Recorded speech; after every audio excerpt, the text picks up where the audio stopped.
Hi guys! Ngayon may panibagong recipe na naman akong ituturo sa inyo. Tara guys, samahan niyo ako sa aking pagluluto. Ngayong mainit na yung kawali, maglalagay na ako ng mantika. Mainit na yung mantika, kaya magigisa na ako ng bawang. Igigisa ko yung bawang hanggang sa mag golden brown.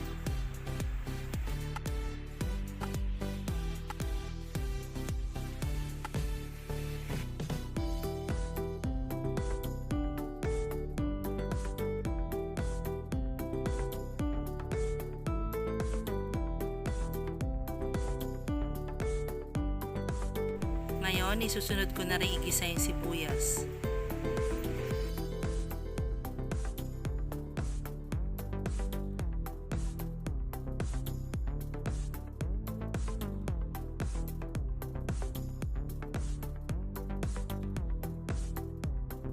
Naigisa ko na yung bawang at sibuyas. Ngayon, ilalagay ko na yung karne ng baboy na hiniwa ko lang ng maliliit lang.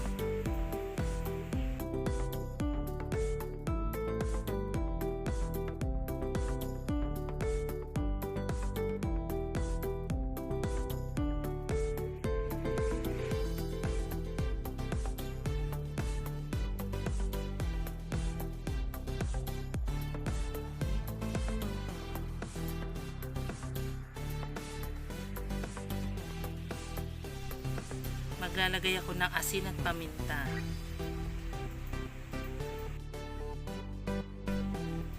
Igigisa ko tong karne ng baboy hanggang sa mag golden brown.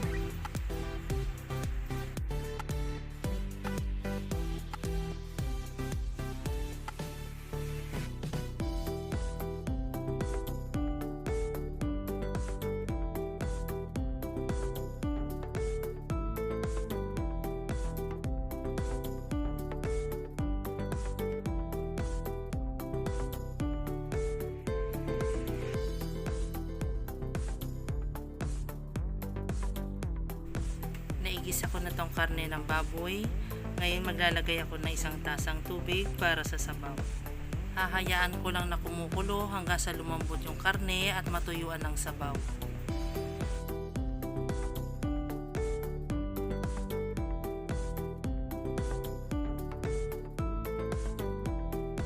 Eto, natuyuan na ng sabaw yung karne ng baboy. Ngayon ilalagay ko na yung sitaw.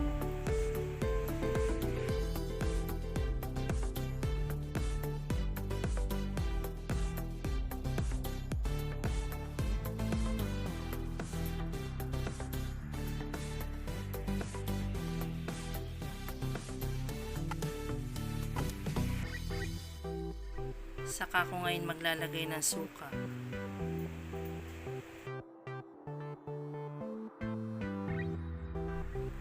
Maglalagay din ako ng toyo.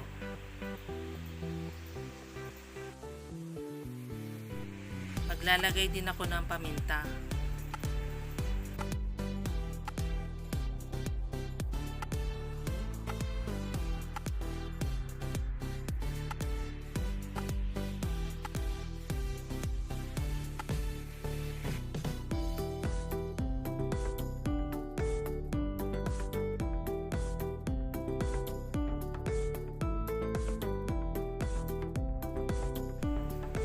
Lalagyan ko rin ng seasoning granules.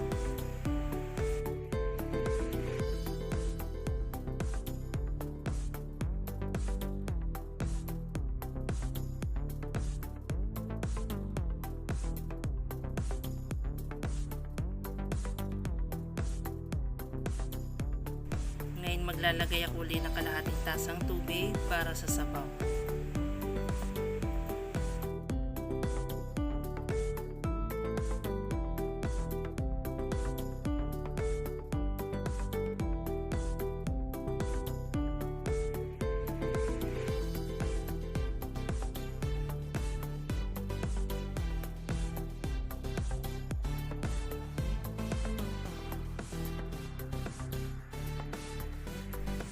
Maglalagay din ako ng oyster sauce.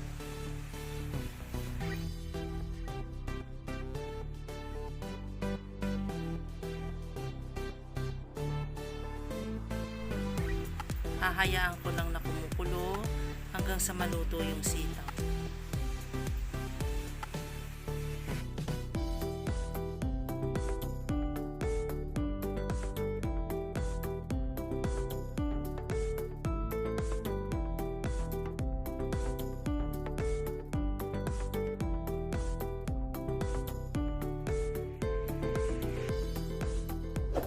Eto na guys, luto na ang ating adobong baboy at sitaw.